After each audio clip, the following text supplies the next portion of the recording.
영아, 유아, 유튜브 친구들 안녕하세요. 신학 성경 90일 통독 10번째 시간이에요. 오늘부터 마가복음을 읽을 거예요. 복음은 좋은 소식이라는 뜻이에요.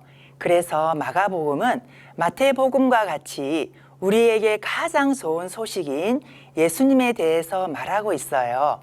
성경의 주인공은 누구신가요? 네, 예수님이시죠. 우리 성경 통독을 통해 예수님을 더욱 많이 알아가요. 오늘은 마가복음 1장에서 3장까지 읽을 거예요. 1장에는 세례 받으시는 예수님과 12명의 제자들을 부르시는 예수님의 이야기가 나와요. 2장에는 중풍병 환자를 고치시며 안식일의 주인이신 예수님에 대해서 말씀하세요. 그리고 3장에는 오그라진 손을 고쳐주시며 생명을 살리는 것이 얼마나 중요한지에 대해 말씀하세요. 그럼 함께 성경 말씀 속으로 들어가 볼까요? 마가복음 1장, 세례자 요한이 예수님의 길을 준비함. 하나님의 아들이신 예수 그리스도의 복음은 이렇게 시작되었습니다. 이사야 예언자의 글에 이렇게 쓰여 있습니다. 보아라, 내가 내 앞에 사자를 보낸다. 그가 내 길을 준비할 것이다. 광야에서 외치는 자의 목소리가 들린다. 주님의 길을 준비하여라. 그분의 길을 곧게 펴라. 세례자 요한이 광야에 나타나서 죄 용서를 위한 회개의 세례를 선포하였습니다. 그래서 온 유대 지방 사람들과 예루살렘 사람들이 요한에게 나아갔습니다. 그들은 자신들이 지은 죄를 고백하고 요단강에서 요한에게 세례를 받았습니다. 요한은 낙타털로 만든 옷을 입고 허리에는 가죽띠를 띠고 메뚜기와 들꿀을 먹었습니다. 요한은 사람들에게 이렇게 선포하였습니다. 나보다 더 강하신 분이 내 뒤에 오신다. 나는 그분 앞에 꿇어 앉아 그분의 신발끈을 풀기에도 부족하다. 나는 너희에게 물로 세례를 주지만 그분은 너희에게 성령으로 세례를 베푸실 것이다. 예수님께서 세례를 받으심. 그때 예수님께서 갈릴리에 있는 나사렛 마을에서 요단강으로 오셔서 요한에게 세례를 받으셨습니다. 예수님께서 물에서 나오실 때 하늘이 열리는 것을 보셨습니다. 그리고 성령님께서 비둘기처럼 자신에게 내려오는 것을 보셨습니다. 하늘에서 너는 내 사랑하는 아들이다. 내가 너로 말미암아 매우 기쁘다 라고 말하는 소리가 들렸습니다. 예수님께서 시험을 받으심. 곧 성령님께서는 예수님을 광야로 내보내셨습니다. 예수님께서는 40일 동안 광야에서 사탄에게 시험을 받으셨습니다. 그때 들짐승들과 함께 계셨는데 천사들이 와서 예수님을 돌보아 드렸습니다. 하나님 나라를 선포하심. 요한이 감옥에 갇힌 뒤 예수님께서는 갈릴리로 가셔서 하나님의 복음을 전하셨습니다. 예수님께서는 때가 되었다. 하나님 나라가 가까이 왔다. 회개하고 복음을 믿으라 하고 말씀하셨습니다. 제자들을 부르심. 예수님께서 갈릴리 호숫가를 지나가시다가 시몬과 그의 동생 안드레를 보셨습니다. 그들은 어부였는데 호수에 그물을 던지고 있었습니다. 예수님께서 나를 따르라. 내가 너희를 사람을 낚는 어부로 삼겠다 하고 말씀하셨습니다. 그러자 시몬과 안드레는 얼른 그물을 놔두고 예수님을 따랐습니다. 예수님께서 조금 더 가시다가 세베대의 아들 야고보와 그의 동생 요한을 보셨습니다. 그들은 배에서 그물을 깁고 있었습니다. 예수님께서 그들을 부르시자 그들은 아버지 세베대와 일꾼들을 배에 남겨두고 예수님을 따라 나섰습니다. 더러운 귀신이 들린 사람. 예수님과 제자들이 가브나움으로 가셨습니다. 안식일에 예수님께서 회당에 들어가셔서 가르치기 시작하셨습니다. 거기에 있는 사람들이 예수님의 가르침을 듣고 놀랐습니다. 그것은 율법 학자들과는 달리 예수님께서는 권위 있는 분처럼 가르치셨기 때문입니다. 회당에 더러운 귀신이 들린 사람이 있었습니다. 그가 소리쳤습니다. 나사렛 예수여, 당신과 우리들이 무슨 상관이 있습니까? 우리를 없애려고 오셨습니까? 나는 당신이 누군지 압니다. 바로 하나님께서 보내신 거룩한 분입니다. 예수님께서 조용히 하고 그 사람에게서 나가거라 하시며 그를 꾸짖었습니다. 그 더러운 귀신이 그 사람에게 발작을 일으켰습니다. 그리고 큰 소리를 지르면서 그 사람에게서 나왔습니다.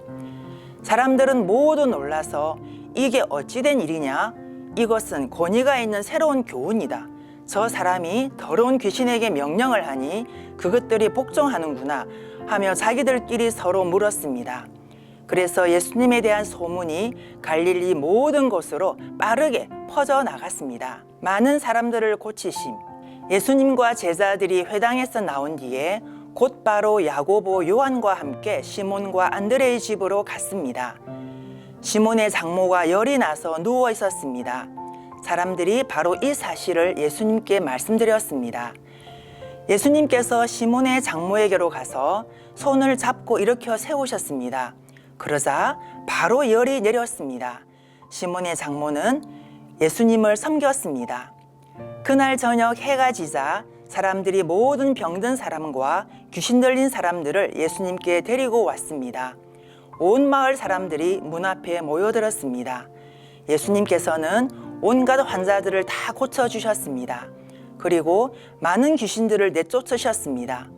예수님께서는 귀신들에게 아무런 말도 하지 못하도록 하셨습니다. 그것은 그들이 예수님이 누구신지 알고 있었기 때문이었습니다. 갈릴리 전도 여행. 어둠이 채 가시지 않은 아침에 예수님께서 일어나셨습니다.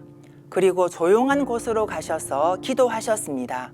시몬과 그의 친구들이 예수님을 찾으러 왔습니다. 그들은 예수님을 찾자 모든 사람들이 선생님을 찾고 있습니다 라고 말했습니다. 예수님께서 대답하셨습니다. 근처에 있는 다른 마을로 가자. 거기서도 내가 전도할 것이다. 내가 바로 그것을 위해서 왔다. 예수님께서는 갈릴리 모든 곳을 다니셨습니다. 회당에서 말씀을 전하시고 귀신들을 내쫓으셨습니다. 문둥병 환자를 고치심. 어떤 문둥병 환자가 예수님께 와서 무릎을 꿇고 간청했습니다. 선생님께서 원하시면 저를 깨끗하게 하실 수 있습니다. 예수님께서 그 사람을 불쌍히 보셨습니다. 그래서 손을 내밀어 그를 만지시며 말씀하셨습니다. 내가 원하니 깨끗해져라. 그러자 바로 문둥병이 떠나고 그가 나았습니다. 예수님께서 그에게 단단히 이르시고 보내셨습니다. 아무에게도 이 일을 말하지 마라. 다만 가서 제사장에게 내 몸을 보여주어라. 그리고 내가 깨끗해진 것에 대하여 모세가 명령한 예물을 드려서 사람들에게 증거로 삼아라. 그러나 그 사람은 가서 이 사실을 주저하지 않고 말하며 소문을 냈습니다. 그래서 예수님께서는 마을에 드러나게 들어가실 수 없을 정도가 되었습니다. 예수님께서는 사람이 없는 곳에 머무셨습니다. 그래도 사람들은 예수님이 계신 곳이라면 어디든지 상관하지 않고 사방에 몰려들었습니다. 2장 중풍병 환자를 고치심. 며칠 뒤에 예수님께서 가브나움으로 돌아오셨습니다. 예수님께서 집에 계시다는 소문이 퍼졌습니다. 그러자 많은 사람들이 모여들어 가득 찼습니다. 심지어 문 밖에도 서 있을 곳이 없었습니다. 예수님께서 그들에게 말씀하셨습니다. 4명의 사람들이 예수님께 중풍병 환자를 데리고 왔습니다. 이들은 사람들 때문에 예수님께 들어갈 수가 없었습니다. 그래서 예수님이 계신 곳의 지붕을 뜯어냈습니다. 이들은 뚫어낸 구멍으로 중풍병 환자가 누워있는 침상을 아래로 내렸습니다. 예수님께서 이 사람들의 믿음을 보시고 중풍병 환자에게 말씀하셨습니다. 아들아, 너 죄가 용서되었다. 마침 거기에 율법학자 몇 명이 앉아 있었는데 마음속으로 생각했습니다. 어떻게 이 사람이 저런 말을 하는가? 하나님을 모독하고 있구나. 하나님 외에 누가 죄를 용서할 수 있다는 말인가? 예수님께서는 이 율법학자들이 속으로 생각하는 것을 곧 영으로 아셨습니다. 그래서 그들에게 말씀하셨습니다. 어째서 너희가 마음속으로 그런 생각을 하고 있느냐? 이 중풍병 환자에게 내 죄가 용서되었다라고 말하는 것과 일어나서 침상을 가지고 걸어라 하고 말하는 것 중에 어느 것이 더 쉽겠느냐? 그러나 인자가 세상에서 죄를 용서할 수 있는 권세가 있다는 것을 너희에게 보여주려고 그랬다. 예수님께서 중풍병 환자에게 말씀하셨습니다. 내가 네게 말한다. 일어나 침상을 가지고 집으로 가거라. 중풍병자는 일어나 침상을 들고 모든 사람이 보는 앞에서 걸어 나갔습니다. 사람들이 놀라서 하나님께 찬송을 드렸으며 우리는 이와 같은 일을 본 적이 없다라고 말하였습니다. 레위를 부르심. 예수님께서 다시 호수로 가셨습니다. 많은 사람들이 예수님께 나아왔고 예수님께서는 그들을 가르치셨습니다. 예수님께서 호숫가를 걸으시다가 알페오의 아들 레위가 세관에 앉아 있는 것을 보셨습니다. 예수님께서 그렇게 말씀하셨습니다. 나를 따라오너라. 그러자 레위는 일어나서 예수님을 따랐습니다. 예수님께서 레위의 집에서 식사를 하고 계실 때였습니다. 여러 세리들과 죄인들이 예수님과 그 제자들과 함께 식사를 하고 있었습니다. 왜냐하면 이런 사람들이 예수님을 많이 따랐기 때문입니다. 바리새파 율법학자들이 예수님께서 세리들과 죄인들과 함께 식사하시는 것을 보고 제자들에게 물었습니다. 어째서 너희 선생님은 세리와 죄인들과 먹고 마시느냐? 예수님께서 이 말을 들으시고 그들에게 말씀하셨습니다. 건강한 사람에게는 의사가 필요 없고 병든 사람에게 의사가 필요한 것이다. 나는 의로운 사람을 부르러 온 것이 아니고 죄인들을 부르러 왔다. 금식에 대하여 요한의 제자들과 바리새파 사람들은 금식을 하였습니다. 사람들이 와서 말했습니다. 요한의 제자들과 바리새파 사람의 제자들은 금식을 하는데 어째서 선생님의 제자들은 금식을 하지 않습니까? 예수님께서 대답하셨습니다. 신랑의 친구들이 신랑과 함께 있을 때 금식을 하지 않는다. 그렇지 않느냐? 신랑이 자기들과 함께 있는 한 그들은 금식하지 않는다. 그러나 신랑을 빼앗길 날이 올 것이고 그 날에 금식을 하게 될 것이다. 그 누구도 낡은 옷에 새 천조각을 대고 깁지 않는다. 만일 그렇게 하면 새로 된 조각이 낡은 옷을 당겨 더욱 못쓰게 될 것이다. 또한 그 누구도 낡은 술 부대에 새 술을 보관하지 않는다. 만일 그렇게 하면 술이 그 부대를 터뜨려 술과 함께 술 부대가 다 못쓰게 될 것이다. 새 술은 새 부대에 넣어야 한다. 안식일의 주인. 안식일에 예수님께서 밀밭 사이를 지나가실 때였습니다. 제자들이 길을 내면서 밀 이삭을 잘랐습니다. 바리새파 사람들이 예수님께 말했습니다. 보십시오. 어째서 선생님의 제자들은 안식일에 율법을 어깁니까? 예수님께서 대답하셨습니다. 다윗과 그 부하들이 배가 고파 먹을 것이 필요했을 때 다윗이 어떻게 했는지 읽어보지 않았느냐? 아비아달 대제사장 때에 다윗이 하나님의 집에 들어가서 하나님께 바친 빵을 먹었다. 이것은 제사장 외에는 먹을 수 없는 것이었다.